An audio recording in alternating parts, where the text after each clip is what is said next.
Assalamualaikum warahmatullahi wabarakatuh. Kami dari kelompok 4 ingin menyampaikan materi kami mengenai e-business dengan anggota kelompok pertama Della Yolanda, kedua Devi Sofiana Khaurin, ketiga Dika Afnan Rolina, dan yang terakhir Diah Sapnatul Lisan. Definisi e-business. Istilah e-business awalnya dikemukakan oleh Lou Gerster, CEO IBM, dan kini telah menjadi salah satu bentuk aktivitas komersial yang menggunakan teknologi internet. Kemungkinan perusahaan untuk menangani sistem pemrosesan data internal dan eksternal mereka dengan lebih efisien dan fleksibel. E-business juga banyak digunakan untuk berurusan dengan pemasok dan mitra bisnis perusahaan, dan untuk memenuhi permintaan serta melayani kepuasan pelanggan dengan lebih baik. Dalam penggunaan sehari-hari, e-business tidak hanya menyangkut e-commerce saja.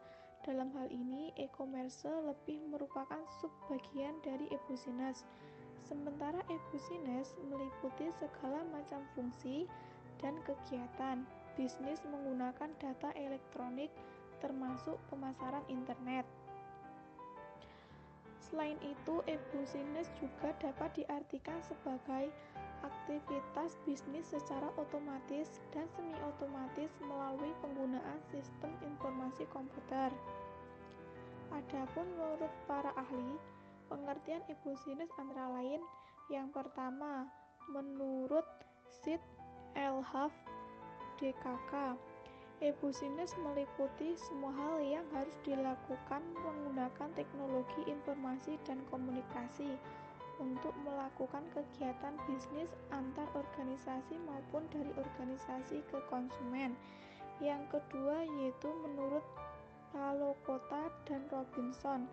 Beliau menuliskan bahwa e-business adalah sebuah panduan yang kompleks antara proses-proses bisnis, aplikasi-aplikasi perusahaan, dan beberapa struktur organisasi yang dibutuhkan untuk menghasilkan suatu model bisnis yang memiliki performansi yang jauh lebih baik dari keadaan sebelumnya. Yang ketiga yaitu menurut Stephen Alter. Beliau menuliskan bahwa e-business adalah praktek pelaksanaan dan pengelolaan proses bisnis utama seperti perencanaan produk, pengelolaan pasokan bahan baku, manufaktur, penjualan, pemenuhan pesanan, dan menyediakan servis melalui penggunaan teknologi komunikasi, komputer, dan data yang telah terkomputerisasi. Yang keempat yaitu menurut Muhammad Sauhen dan Jeff Jabin. Beliau menyatakan bahwa e-business merupakan pemanfaatan jaringan elektronik dan teknologi-teknologi yang berkaitan untuk membolehkan, memperkuat, meningkatkan, merubah, atau menemukan suatu proses bisnis atau sistem bisnis yang mempunyai nilai yang lebih menguntungkan pelanggan saat ini ataupun pelanggan potensial. Dan yang terakhir menurut Orbin dan Marokos.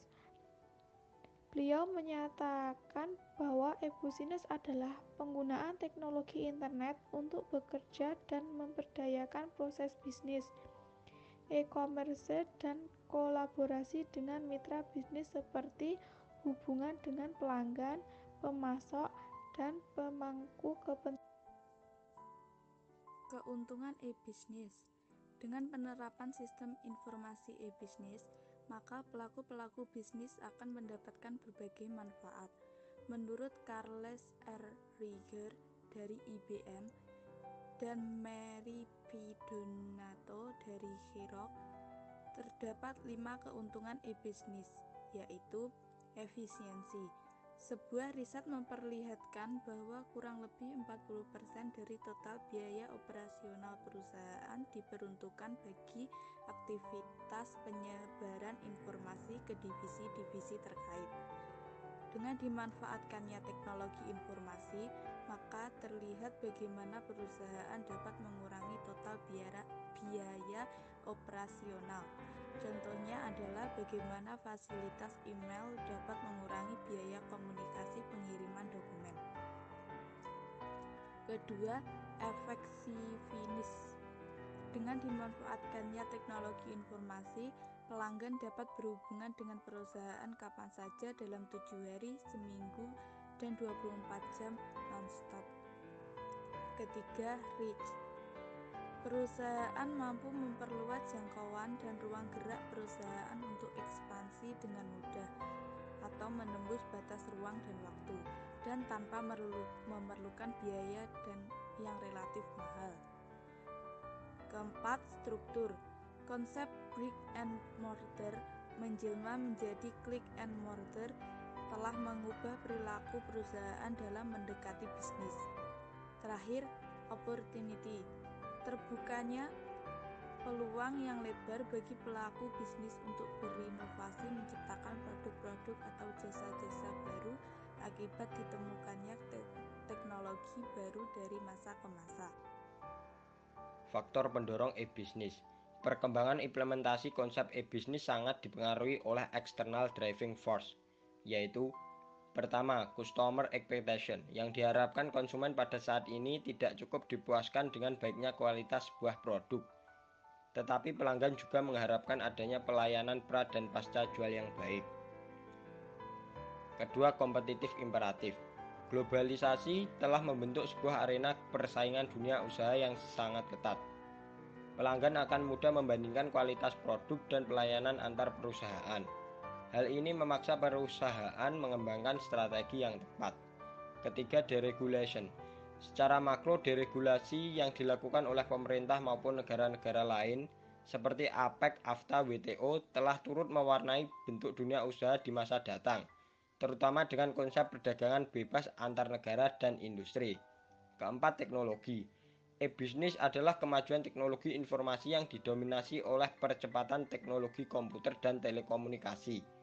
Fungsi dari teknologi informasi tidak hanya kritikal bagi perkembangan e-bisnis, tetapi justru menjadi penggerak dari dimungkinkannya model-model bisnis baru. Menurut Wade, kesuksesan e-bisnis ditentukan oleh beberapa faktor antara lain jadwal dan waktu implementasi yang sangat memadai, ekspektasi dari perusahaan ditunjang dengan ketersediaan dana, komitmen yang tinggi dari semua pihak yang terlibat, pengetahuan dalam proses bisnis, kompetensi dan pengalaman dalam pembangunan e-bisnis sistem, komunikasi yang baik secara fungsional dan cross-function.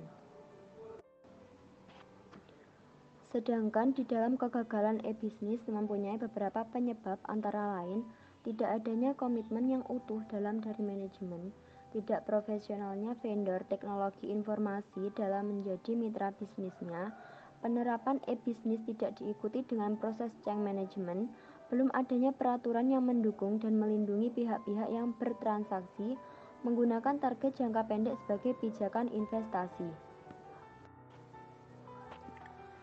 Dalam berbagai kajian terhadap perkembangan e-bisnis di Indonesia terdapat 10 prospek e-bisnis antara lain 1. E-bisnis tipe merupakan perkembangan dengan memakai alat elektronik dan digital sebagai medium komunikasi dan relasi bisnis jauh lebih cepat dibanding dengan cara transaksi jual beli. Kedua, community dengan mudah dalam menciptakan kebutuhan atau demand creation kepada generasi muda dibanding dengan mengubah pola hidup generasi tua. Ketiga, konten.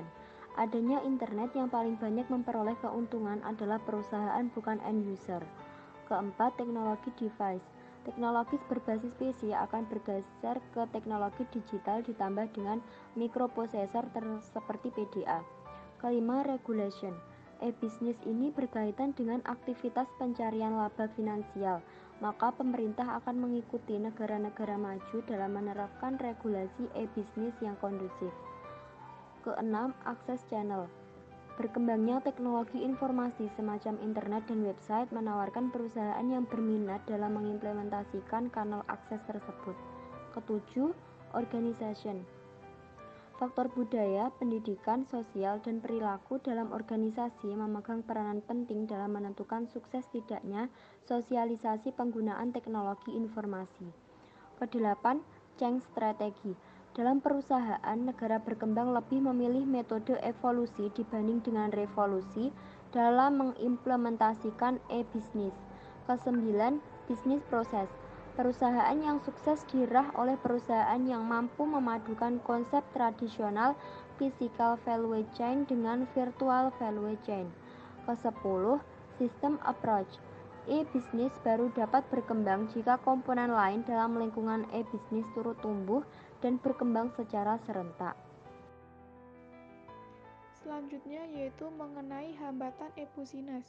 Beberapa hambatan dalam mengimplementasikan e-business secara umum antara lain: 1. Pola belanja konsumen dari pola konvensional ke virtual, di mana masyarakat masih terbiasa membeli dengan cara memegang barang yang akan dibeli dan menanyakan secara detail tentang produk yang akan mereka beli. 2. Masih sedikit sumber daya manusia yang memahami dan menguasai konsep dan implementasi teknologi dengan baik. 3. Masih perlu perbaikan terhadap layanan pos agar proses pengiriman tidak memakan waktu yang lama untuk sampai ke pembeli. 4. Adanya kejahatan kartu kredit. 5. Perbedaan platform antar perusahaan. 6. Penjual dan pembeli masih menunggu sistem e-business yang stabil dan aman. 9. E-business masih dipandang sistem yang sulit digunakan.